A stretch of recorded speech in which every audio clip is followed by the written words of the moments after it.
have a nice turnout here for our conference call. We are in preparation of the fight between Czar Glazkov and Steve Cunningham. We have them on the phone, as well as Aegis Klemus. We have Brother Nazim Richardson, and we have Kathy from Main Event. This fight is a 12-round fight on the undercard of the Kovalev and Pascal fight on March 14th on HBO Championship Boxing. And this fight will be for the mandatory heavyweight position in the IBF. Glazkov has a fighting record of 19-1 with 12 KOs, and Steve has a record of 28-6 with 13 KOs. So at this point, I'm just going to simply turn the conversation over to Kathy Duva. She can say hello and give us some background, and then we'll open up Q&A right away, because I know you've been waiting patiently. Hi, everybody. Again, so sorry about the delay. Lost track of the time. But anyway, there's not a whole lot to say about this that you don't already know. This fight it could stand on its own, in my view, as a main event, and on any card. And here it is being offered here as our second fight on a 3-bout card. One note, BoxRec, which lists the fights, has given all 3 of the televised fights that are on the show 5 stars, which gives you an idea, I think, of the quality of the card we have. Everyone knows that we have Main Event has worked for years on another network where we developed a lot of fighters. 5 of those fighters are actually on the card, and we're very proud of that. And those who we're here to talk about today are both extraordinary young men in their own right, and both extraordinary fighters in their own right. And we have a fight here that is a pick'em fight. And we can talk all day about why one might win or the other, but we'll let them tell you themselves about that. But all I can say is that we are so pleased and proud to be working with fighters who are willing to get in the ring and fight. These are exciting times for the heavyweight division, and I believe that these gentlemen, both of them, no matter what the outcome of the fight, are going to play a role in that. And we're really happy to be able to present this for you. Awesome. Aegis, would you like to say anything? No, there is not much to say. No, we're just one of the second. Steve Cunningham taking that fight. Nazim Richardson approving this fight, and looking forward, to see you guys. As always, it's a man's sport. It's always, always the best guy wins. So we'll see you guys, everybody, on March 14th. Looking forward. Okay, great. How about Brother Naz? Do you have anything you want to say to us? I want to thank everybody involved. Again, it's an opportunity and also a test. Steve is moving into the heavyweight division. He's facing his 4th undefeated heavyweight and his 3rd undefeated heavyweight in a row. And I think that speaks for itself. I hope we can find another heavyweight out there. He's taking on those challenges in that order. And like I said, has responded well in all of them. So we look forward to this test also, and I think he'll pass with flying colors. And I'm impressed with the young man Glazkov. I watched him for a while. I think he's done a great job with him. I think he's an impressive young heavyweight. So I look forward to the contest. Okay, great. We're going to make the Q&A live now, and we're going to... This conference is being recorded. And we will record, so to Q&A session started. press star 6, and you will get in the queue, so you can start doing that now.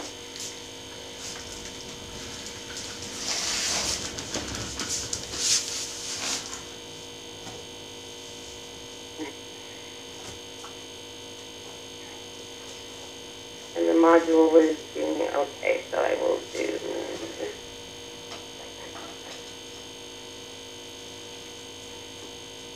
Please introduce yourself and ask your question. This is Gabriel Montoya with socialunderground.com. Good morning, everybody. I joined the call a little late. So if somebody's not on the call, forgive me for asking for them. But this is for Mr. Glazkov. I'd like him to talk about his last year, 2014, he had 3 fights and 3 wins. One of them was rather close. Can you talk about the experiences he had? What did he learn, particularly in the Adamic fight and the Rossi fight? Славик, тебе вопрос. Можешь чуть-чуть как бы рассказать за прошлый год? У тебя были 3 боя, 3 выигрыша, 1 бой был очень близок. Можешь рассказать как бы за последний год? За прошедший год как бы. Только, Славик, давай пойдем фразами, не говори все, знаешь, чтобы я потом не запутался, переводиться. Когда остановишься, мысль сказал, остановился, я перевел. Всем привет. Хайер говорит. Да, прошлый год был очень насыщенный. Yes, it was a very busy year for me last year. Как и в боксерском плане, так и в жизненных каких-то ситуациях. As a fighter, same as in a personal life. Да, провел я 3 поединка. Yes, I had 3 bouts. Да, все поединки были важны, но, конечно, самый значимый был для меня это поединок с Адамыком. All the fight was very important to me, but of course the most important and recognized fight was with Tomasz Adamek. Я получил огромный опыт, боксируя с таким боксером. Впервые в моей карьере был столь титулованный боец. I got the first time to face a guy like Adamek in my career. He had so many titles, and he was a good fighter. So for me, it was a very big experience to learn something in that bout. Да, потом были следующие поединки, там переплетались мой тренировочный процесс с жизненными перипетиями, там ситуация в Украине, если вы это знали, не хочу об этом углубляться, но это уже прошлое дело. And then after that, I went in the training process, which was descriptive of my personal life, and I don't know you guys know or don't know. I don't want to go deeper in that. It's a war in Ukraine. Ну, в принципе, могу сказать, что прошедший год был плодотворным. У меня не было больших простоев между поединками. И я все время был занят, тренировался и был в тренировочном процессе. I would say it was a very good year for me. It wasn't a big gap between my bouts. I always was busy. I always was training. I knew what I'm doing. I knew when my fight was scheduled. So basically it was a good year for me. Все, я настроен на новым достижениям, к новым победам, с новыми силами.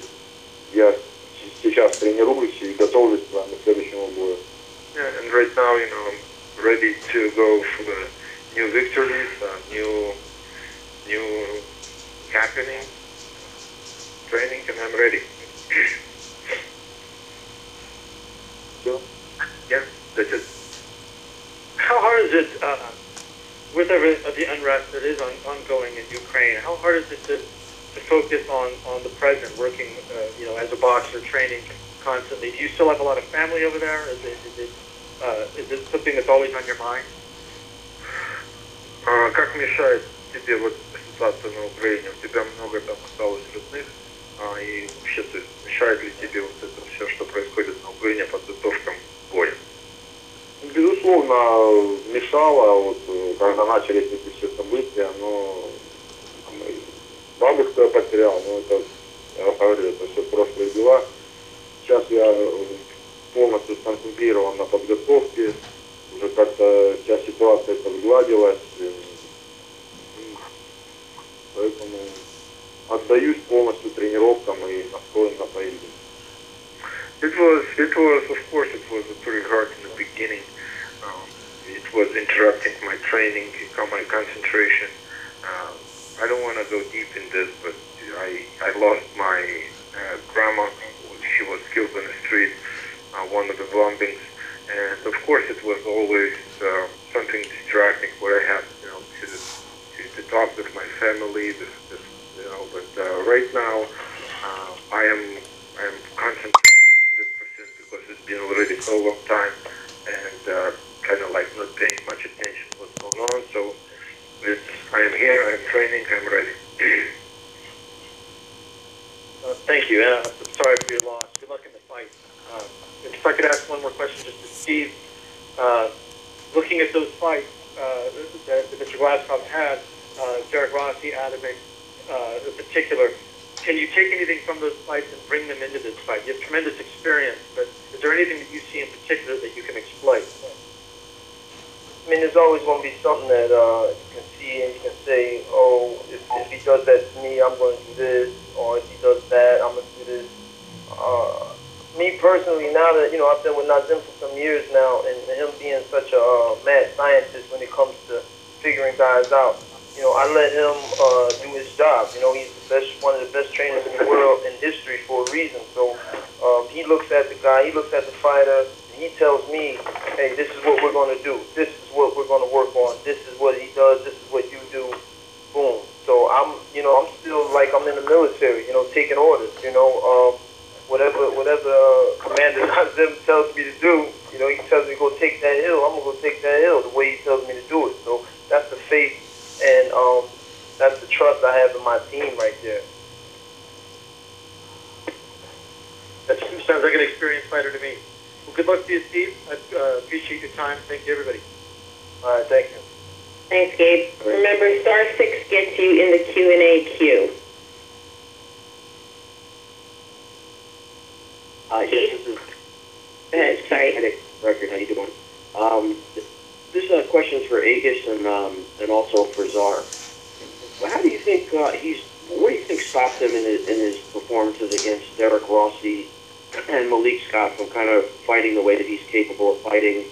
And how would you assess his performances in those two fights? Well, first of all, what we're working right now, and we try to work, especially I was talking to him, being he's too nice guy in the ring.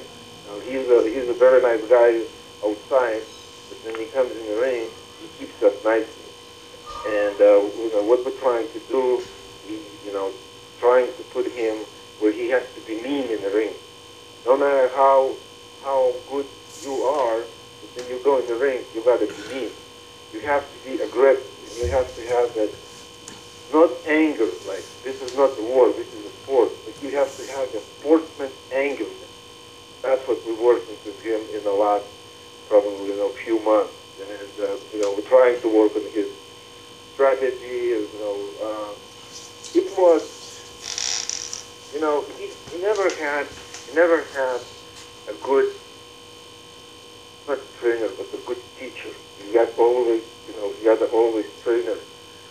He was one time with Don Turner, which is I think that one of the best trainers. But it was like he's always in Ukraine. He comes here. Don can't change him in 2 weeks before the fight. It's impossible. So then we went to John David Jackson. John David Jackson away with Sergey preparing for Pascal. So John David Jackson cannot pay attention. So we brought his old trainer with this. They know each other from Russia. So his trainer now working, and we're working together in Oxford, getting a good scoring. This time we got involved in a much longer preparation time. As we know, probably I don't know who knows, who doesn't know, but Glazkov moved to the United States with his family, with his wife. Already lived here for more than 6 months. So he's not coming back and forth. So right now his preparation is 100%. He wasn't ready mentally for Rossi. He wasn't really ready mentally for Malik Scott. And now he understands what it's all about. So that's that would be my note. Agus, how have you gone about making him meaner in the ring? What have you guys emphasized with him? How do you do that? I feed him with a raw meat. It's a besides that, maybe.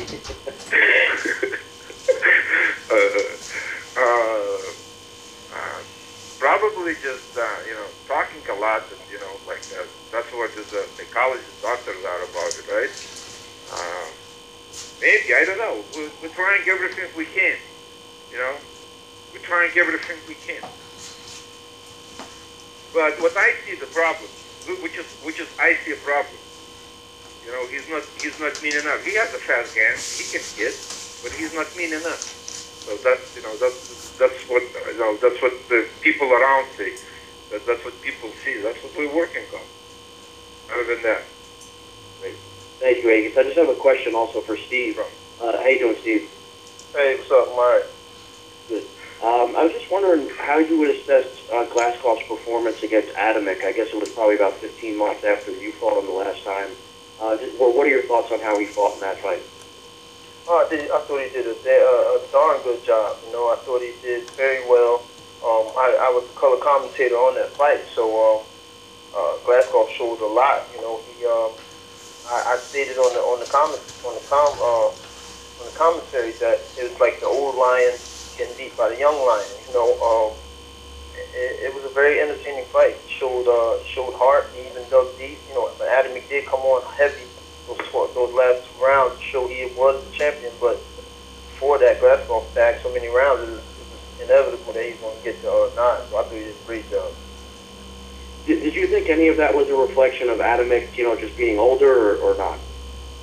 I mean, yeah, you have to factor that in also. Adamek's been in war after war after war. His defense is getting punched, or it was getting punched. He did never really block punches or slip punches. The thing about Adamek was he ate punches, but he took it and he gave back just as much as what he received. So, by the time after he fought, I guess, Vitali, people would say he was basically beat up to the point of it was only a matter of time. So when Glazkov got to him, he was already damaged goods. But I don't want to diminish the victory that Glazkov had against him. Adamek is still a formidable heavyweight. He could beat most of those heavyweights out there. So Glazkov beat a top 10 heavyweight. In that. Great. Thanks for your time, guys. Okay, it seems I have a lot of shy media on the phone with us today. There are over 40 of you on the call, and not many of you in the Q&A queue. So please press *6 to ask a question, and when it's your turn, announce yourself and ask your question.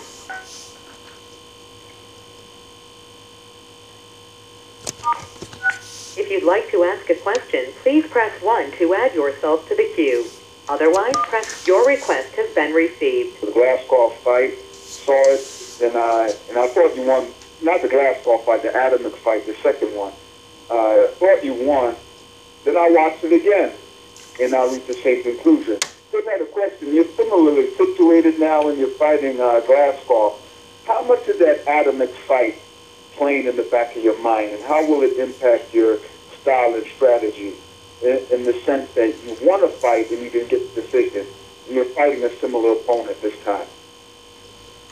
Well, let me first start off and say I believe I won that fight myself. Every time I look at that fight,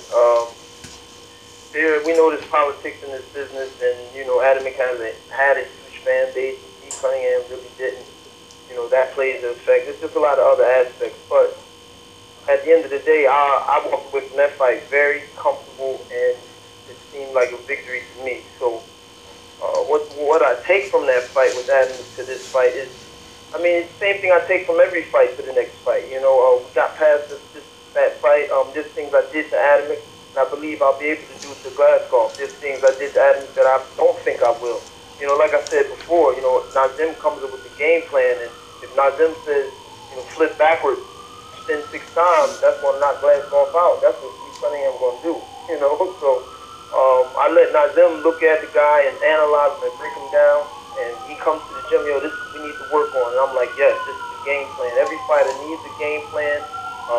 They want a game plan, and they should have a game plan. And I believe I have a game plan mastermind. Okay, thank you. You're welcome. Thanks.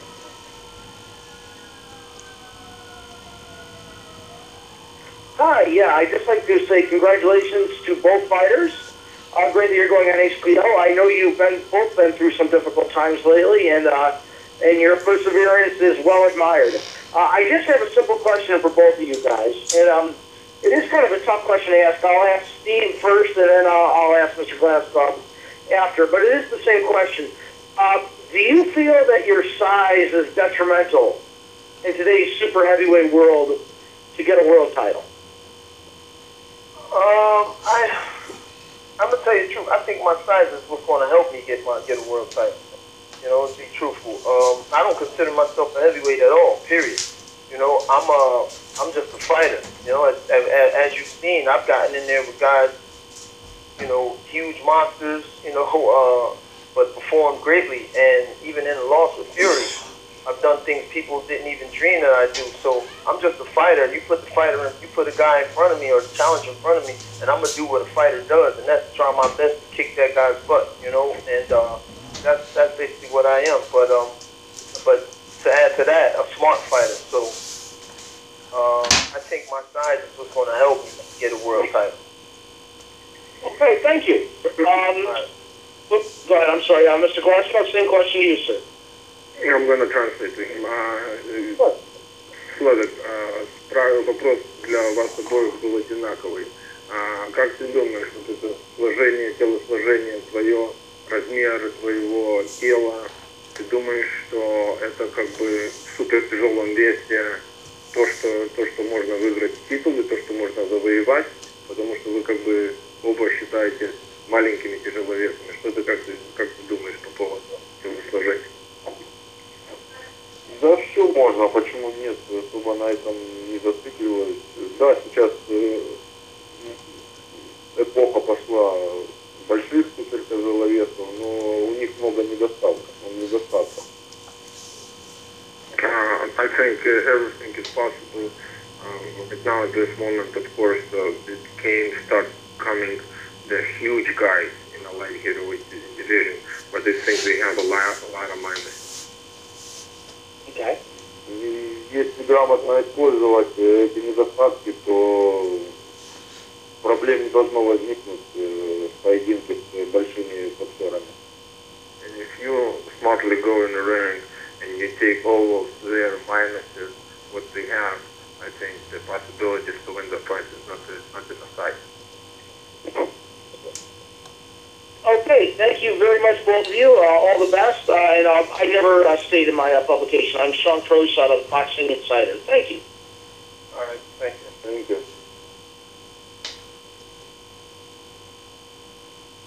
Hi, how are you? This is Dax Khan talking about Stability TV and radio.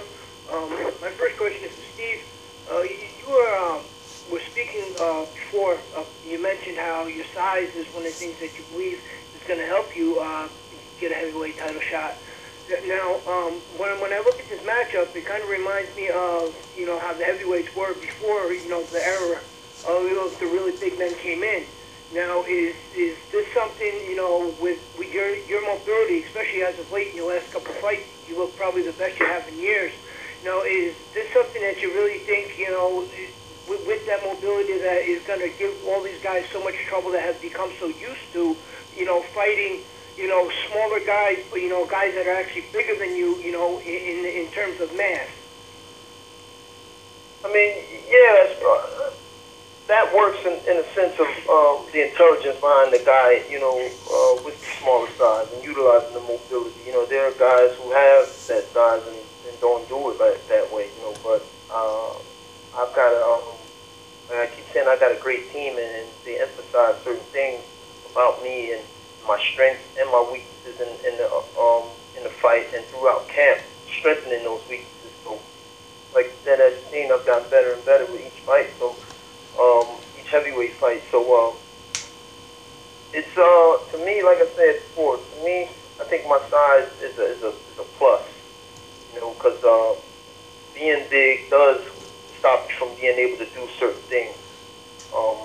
But it does. You have that power thing. This the heavyweight division. You know, one shot can change the night. You know, period. So, or change your life.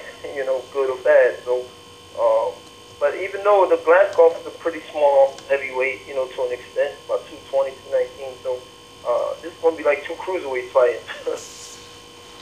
Yeah, well, a lot of my point of that question was, you know, a lot of these bigger heavyweights, for example, your fight with Tyson Fury, or one of the biggest criticisms that people have about Vladimir Klitschko, they become proficient with, you know, hitting and holding and pushing down on guys.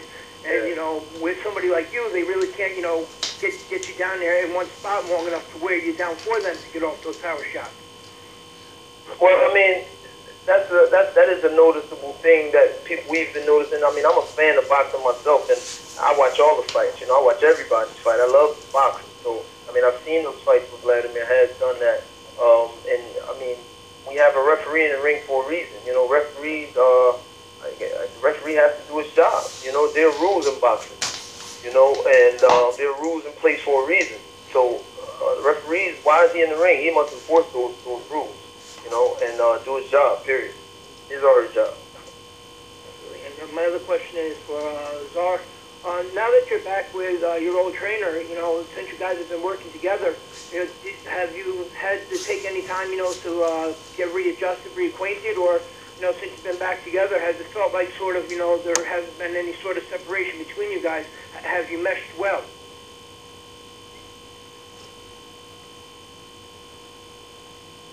Hey. Hello? Sorry. Славик, тебе вопрос. Как уж ты сейчас обратно со своим тренером вернулся, я сказал, что это твой старый тренер. У тебя как бы появилась какая-то, что вы вместе уже срабатываете, и что у тебя как бы появилось какое-то самопонимание? Да, все хорошо идет, работа плодотворно идет, полное взаимопонимание и работаем над ошибками, исправляем старые ошибки. Yeah, everything is going very well. We are kind of like start, you know, get closer together and understand each other. And he sees a lot of my mistakes, which is we're working on it. And I think everything is going very good.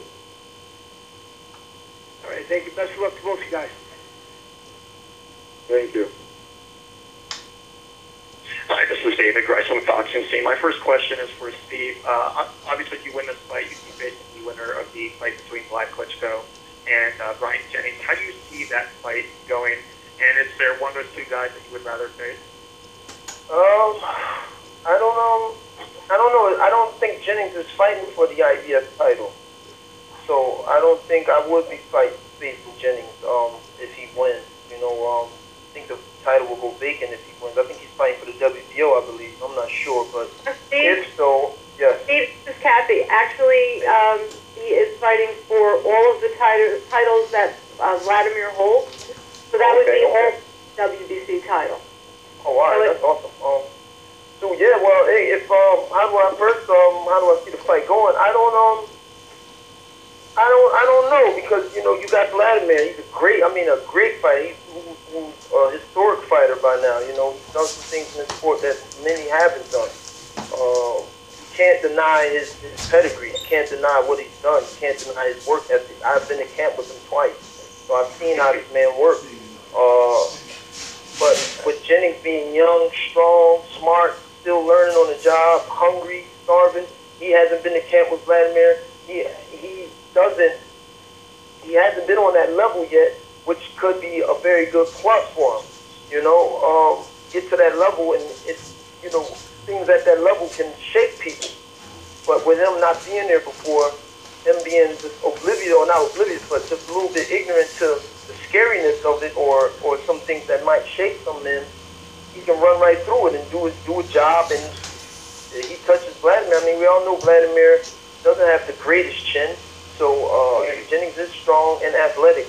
Jennings has just as much a chance as anybody else do. I don't really like to call fights, you know, but I look at the pluses on both sides and the negatives on both sides. I know it's going to be a good fight, period.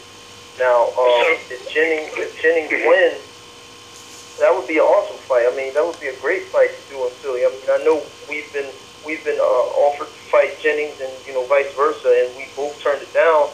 You just on a business note side, I mean, we do know each other, but you do want to make money, and a fight like that, if both of us are at the top of the division to fight in Philly or in New York, that would be mega money, So let's see what happens, and we're, if we get to that point, that would be a great fight, And then after the fight, we go take each other's kids out to Dorney Park or something, split that money together. But I think it would be a good fight for Philly. I think it would be a revitalization for Philly too, Philly boxing. And so that's who you'd rather face? You'd rather face Jennings than face Black Klitschko? No, I'd love to. Oh man, yeah, I didn't answer the whole question. I'd love to face Vlad. I mean, like I said before, I'm a fighter, and you put a challenge in front of me. That drives. That's a force that I can't even explain. Like, wow, if I get to face Vladimir, the man, because if you beat the man, then you're considered the man. So going up against Vladimir would be like a dream come true. I'm an old school fighter. I want to fight the champion. I want to fight the biggest guy, the best guy. I want to pit myself against this challenge that people say, wow, Cunningham will not make it out, and get in there and do stuff to have people looking at me sideways when the fight's over, like, wow, this dude right here is great, but he a beast, So I like those challenges, man. I would love, listen, I love to fight, period. If it's Vladimir, I'm running towards the ring. If it's Jennings, I'm running towards the ring. Severn, Wilder, it doesn't matter. I love to fight. I love the challenge. Great. Steve, thank you very much. Agus, I have the same question for Glazkov. Славик, сейчас ты с Каннингhamом боксируешь за обязательную защиту IBF. Уже самое боксируешь 25 апреля. 3 титула стоит на кону, которые боксируют Владимир Кличко и Дженнинг. Если ты выиграешь этот бой сейчас с Каннингhamом, как ты видишь свой следующий бой или с Кличко, или с Дженнингсом, где будут стоять те же самые 3 титула на кону? Ну, я не люблю забегать вперед. Сейчас у меня основная цель — это бой со Стивом Каннингhamом. Я занимаюсь боксом, я боксер, а продвижением моим и дальнейшей карьерой, видением моей карьеры занимаются менеджеры, промоутеры. Поэтому сейчас у меня основная цель — это настроиться на поединок с Каннингhamом.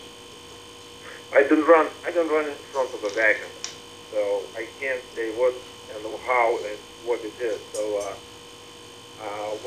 what I can say, I am a boxer, I'm a fighter, and all of my career taking my manager, my promoter, and that's in their hands. I don't even know what I'm fighting for, but I know I have to face Cunningham on March 14th, and this is my priority right now, facing March 14th, Steve Cunningham. Okay, thank you. And one other question for him, Agus. How does he feel when he hears you say that he needs to be meaner? Does he agree with it, and why? Or why not? I don't know if he agrees. I can't pick his brain, but I know one thing. I know that he's listening. Yeah, that's what I'm saying. That's my question for him. If he is hearing, or if he's not hearing, we're going to face all of us, and we're going to see on the March 14th. I know one thing, he's hearing. He talks to me about it. He talks to the trainer about it. He talks to somebody else about it. He is hearing. I mean, he's listening. If he's hearing, I just know. Okay. Thank you very much. All right.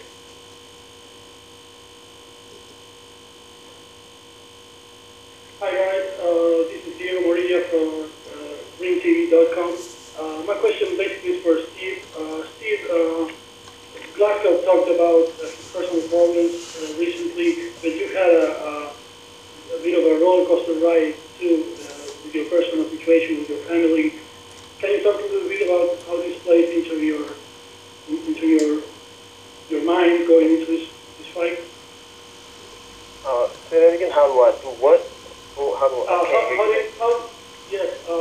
How this situation that you've been living with your family, with your daughter, and all these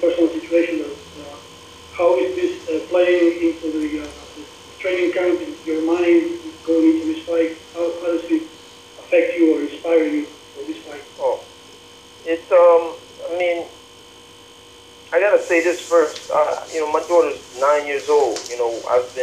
We've been dealing with this situation with my daughter for 9 years. It's just in the last year and a half that the boxing world has really heard about this, because we really wanted to keep it. It really wasn't an issue of let's put it out. We just dealt with it. It's our situation. It's our daughter. So I've been traveling the world, Poland, South Africa, Germany, numerous times with this in my life. Been doing my job, been a two-time world champion with this in my life for 9 years. So I do the same thing that I've been doing. I use it as energy, I use it as fuel, and I press on. There's a job that I have that I must do. I have 3 children, not just Kennedy, so I have to provide for my entire family. And I can't, because of the horrible situation with my little baby, Princess, I can't just shut down and go 100% Kennedy. I still have 2 sons and a nephew that I take care of. So I got a job to do. I got a family to take care of. And but I have recently, since she has got a transplant, I've seen her do things and face things that would make grown men shaking their bones while she's taking the stuff on with a smirk on her face of let's go. So I do remember that look on her face going down to the transplant, and I have visited that look in my memory when the time has gotten hard in training camp. She can go in and get a transplant with that much heart. Me going into these fights is nothing. Great. And basically, this question is for both of you. How do you see the chances of you getting a title fight within this year or within the near future, given the situation of the heavyweight division? I don't think it will be by the end of this year, possibly early next year. With Lord willing, I get here and I do what I'm supposed to do and get this win. Vladimir has so many other defenses, so we'll see how it goes. This is boxing; things change within seconds. So we'll see. Okay, and Glazkov? Славик, как ты видишь себя боксировать где-то скором за чемпион мира?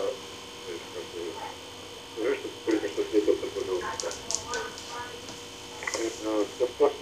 Как я вижу, как ты видишь и где ты видишь себя, боксируя за чемпион мира. Когда ты думаешь, что это произойдет? За титул чемпиона мира. Я стремлюсь к этому, я тренируюсь усердно, и это дает стимул в тренировках, то есть это мое стремление. Там, как оно покажет, сейчас вот основной бой у меня это с Стивом Каннингhamом, а после этого боя будет видно. Well, of course, that's what I'm training for, that's what I'm fighting, that's what I'm preparing for, to fight one day for the world heavyweight title. How it's going to be, when it's going to be, I don't know. I'm just concentrating right now on one thing, March 14th, to fight Steve Cunningham. All right, thank you guys. Good luck. You may now ask your question. Hi, Steve. Good luck in training camp. You're currently not ranked in the WBC, but you'll be fighting Zara, who's ranked in the WBC. And I know you're not looking past him, but if you get past him, would you be interested in going against maybe Deontay Wilder?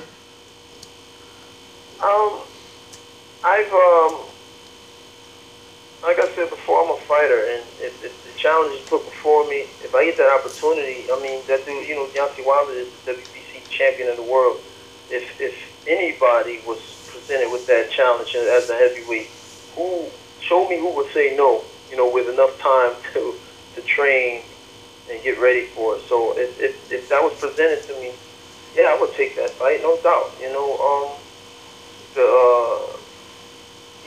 The trophy, the victory, what you win is way more greater than anything else. So, being a heavyweight world champion is the cream of the crop, So, yes, I would. I totally would. One more question. When it comes to the heavyweight division as it stands right now, and you being one of the smallest ranked heavyweights, if not the smallest, what advice would you give to Brian Jennings, who's somewhat of a small heavyweight himself, going up against Vladimir Klitschko, who's about 6'7", 250 pounds? Be himself, fight like he's fought. You know, Brian Jennings hasn't been a inside fighter. He hasn't been like a Mike Tyson power punching, but he does have power. And he showed power. He showed knockout power. So just be himself. Do what you do. Get in the best shape you can and be yourself, and then let it flow. Okay, thank you for your time. This is Terrell Van with RealCombatMedia.com. All right, thanks. Muted.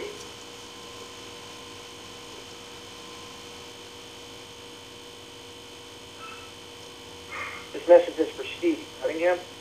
Yeah, it's Mike from Mike's Nice Fight. How are you, Steve? Hey, I'm good, man. I'm good. I got a question that I did not get a chance to ask last time when we were at the press conference.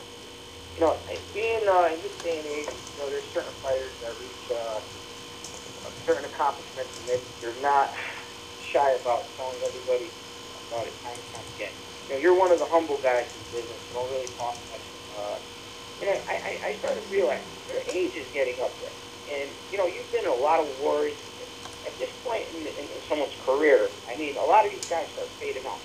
My question to you is, how do you stay in such impeccable shape and, you know, not show any scar tissue from all of these wars that you have? Still become the question. Do you have a certain type of diet that you follow, a certain type of regimen? Because I don't see too many people in the industry where, you know, that they fight and they stay in this good a shape as you are. I mean, first you got to define wars, because when I hear the word wars, I think Arturo Gatti. You know, that guy was in some wars. Mickey Ward. You know, that guy was in some wars. So I don't think there's been a Steve Cunningham fight that has resembled either one of those guys' fights. So, I mean, I've been in some good fights. You know, good fights where there's heavy shots thrown, but not wars. I wouldn't consider it a war, but I mean, how do I stay in shape? I mean, it's hunger. Hunger drives me. You know, I still feel able. I feel like I'm getting better. You know, I'm still learning. So that drives me to want to perfect what I'm learning. And then once I get to a good point of perfection for that part, I'm learning some more. And then again, with Nazim in the past 5 years, he's opened up a whole nother door of stuff I need to work on. So I'm feeling like I got so much to learn, and I'm feeling good. I don't even know how old I am. You know, I don't understand what you mean getting older. I still feel 20. You know, so my thing is when people mention my age, I ask them, how old did I look at my last fight? You know, that's just basically how I leave that.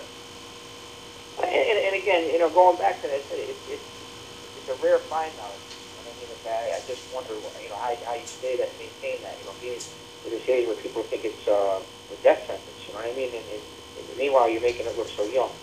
And going back to the fight now. Again, we had talked. If you got to the heavyweight division, you haven't had a break. I mean, every fight that's been thrown up to you, and against somebody who's a very real solid contender. You never took an easy road. Would you rather have had it any other way, you know, going in with, you know, taking a few easy fights, and then going into the line event, or are you comfortable with the pace that you've been going? I mean, on a business side, coming from my team, they would have liked for me to have, you know, had a couple fights, then a Gavin fight, then a fight, then a fight to, you know, get to Adam. That would have been ideal. But like I said, this is boxing. The business is crazy, and things happen in seconds and hours, and things change. So, you know, after the Gavin fight, the Adamic fight was presented to me for certain reasons that I understood and believed, and I believed I could beat Adamic from day one. You know, so I dove at that fight. And I've been thinking of that fight for years. You know, for 4 years I've been dreaming and salivating about that rematch. So here it is. I get to get this thing fast immediately on the heavyweight stage. Let's go. But the second part of that question is, I've had, or the first part, where I've had these tough guys in front of me back to back to back. I mean, that's a two-part answer right there. First, that just goes to show you the degree of fighter that I am. You know, that just goes to show you the pedigree, man. I mean, and secondly, look at my cruiserweight record. I did the same thing as a cruiserweight. I fought top guys back to back to back. Went to their home country, South Africa, fought the number 7 cruiserweight. Guillermo Jones, you know, Kelvin Davis, a former world champion. Man, you name it. Marco Huck, trash Marco Huck, Christoph Ladarchik, beat him. Just fight after top guy. I at one point, every cruiserweight title holder, I had a win over him. WBA, and WBO. I had a win over all the champions, so I couldn't get a unification bout for nothing. So it just goes to show you pedigree, man. I'm just, like I said, I'm a fighter, and I'm still learning. Well, Steve, it's like we just said before. I think you just summed up my first question I asked. When I say war, I don't mean, okay, all right, you've been in some tough fights, my friend. Yeah. Again, it's a tricky, old school fighter. Appreciate it very much. And good luck to both you guys on March over there. Thank you. All right, it looks like we are done with questions. Kathy, would you like to wrap this up for us? Sure. Thank you all. I see there was a lot of questions, a lot of interest. I think Steve, you know, in his last answer, talking about all the fighters he's fought, all the challenges he's taken with Tsar Glazkov. It's the same situation. He's never turned down any fight we've offered him. Never. I feel none of this, you know, well, I don't know if I want to fight that guy, maybe I should do this, maybe. They both are warriors. They both are fighters. That's what they're supposed to be, and it's kind of sad in this day and age that this is considered remarkable, but they are remarkable, both of them. Yeah, I had 6 questions. They all got answered. They're going to offer all of the fans a great fight, and that's what I'll talk to you after I'm done. about. So I think they are going to be part of one of the best triple headers anybody's going to see on TV anywhere for a very long time, and I just want to make sure you all tell your readers and listeners and viewers to tune into the fight, because it's going to be a great show. All right, thank you so much, everybody. And if you have any other questions, you need any help, photos, whatever, please shoot me an email or call myself. And we sure do appreciate you coming on the call with us today. Okay, bye-bye. Thanks. Bye-bye, everybody.